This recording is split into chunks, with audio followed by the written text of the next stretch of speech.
In a speech on the Senate floor, Bernie Sanders called for abolishing the death penalty. Now, he's done this before, but it's getting headlines because, of course, he's running for president, and he has this massive following now. Not that he didn't back then, but it's certainly more people now, so these are, new headlines. We covered it when he said it previously. I don't know how long ago it was, maybe a year or so ago. But now everybody's talking about it, and they're like, oh, look at that, the radical, abolish the death penalty. So let me give you his exact quote. He says, "The time is now for the U.S. to end capital punishment. I know we are shocked and disgusted by some of the horrific murders we see in this country that seem to take place every week, but it seems to me that at a time of rampant violence and murder, it is important that the state itself, the government here in America, say loud and clearly that we will not be part of that process.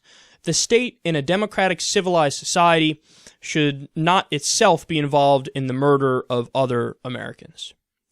Now, he said this at the end of a longer criminal justice speech on the Senate floor, where he also said that we should legalize weed. 100% with him on that, 100% with him on this. But as I said the last time we discussed Bernie's position on the death penalty, I don't like the argument that he's using. So if I could give him advice, if I was his campaign advisor, and if he was willing to listen to what I was saying in terms of how to frame your argument, and he's usually very, very good with framing arguments, so let me be clear here. This is a rare case where I don't like the specific argument he's using. What I would say to him is, Bernie, and he admits most of the American people are not with him on this. This is one of the few areas where he's in the minority, and he admits that and he knows that. But what I'd say to him is, Bernie, since that's the case, you can't really use an argument that's based more off of opinion. And this is opinion. When you say, hey, there's all these murders, we shouldn't contribute to it. Because there's easy rebuttals to that. People will say, yeah, but when the state kills somebody, it's different because we're killing the people who did the killing. So our killing is obviously more justified than their killing. They started it. They did it first. So if people can give easy rebuttals to the point you're making, why not kneecap that and use the argument that I use, which is the real reason why I'm against the death penalty, which is that oftentimes we get the wrong fucking people. See, and that's the thing. I'm not like your run-of-the-mill progressive who's against the death penalty because we're above that and it's not right societally. We're not civilized or whatever arguments they use. I like how that's my liberal go-to thing. No, I actually say that logically, theoretically, I have zero problem with the death penalty, philosophically, in theory.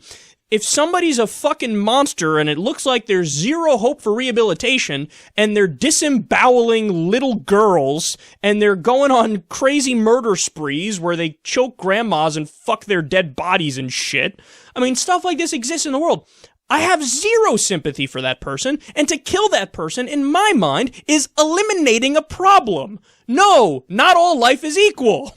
If somebody is a vicious serial killer, fuck that guy. Fuck that guy. Got no problem with it. Of course, keep due process in place, go through the steps, find him guilty, and then I'm not going to lose sleep over this person being killed. And that doesn't make me a bad person. I think that's a logical response to somebody who acts like that. But as I said before, the reason why you can't actually have the death penalty in place is that you're going to get the wrong people sometimes. There was a study that said, about a year and a half ago, that said about 4% of the people on death row were innocent. Innocent. And then we're humans, we're flawed, we don't get it right all the time. There's systemic biases. If a white person and a black person commit the same crime, people are much more likely to put the black person to death. Since we don't have this perfectly objective genie wizard machine that can always get the right outcome, you can't have the death penalty, because if you do, sometimes you're going to kill the wrong people. And when you do kill the wrong people, yes, that is state-sanctioned murder that you just paid for with your tax dollars. So by your own logic, you're now a murderer, and shouldn't you get the death penalty? That's the logical paradox of the death penalty, and that's the argument I would use.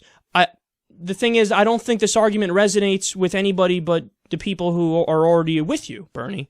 Like, I don't want us to be in an echo chamber. That's the thing that's great about Bernie, is that on virtually every other issue, he makes arguments that people who disagree with him can still nod in agreement with. But when you talk about the death penalty and you use the argument you used here, that's not a compelling argument. to say, well, there's a lot of violence in this world. The state shouldn't contribute to it by doing our own violence. Because again, the response to that is, ours is more justified. These guys fucking kill people. They're a problem. We're just responding to what they did. So that's not the right argument. Use the argument of, we get the wrong people, so we can't have a system of state-sanctioned murder, because that one resonates more, and it's less off of opinion and more off of just stating the facts, and the facts are unacceptable.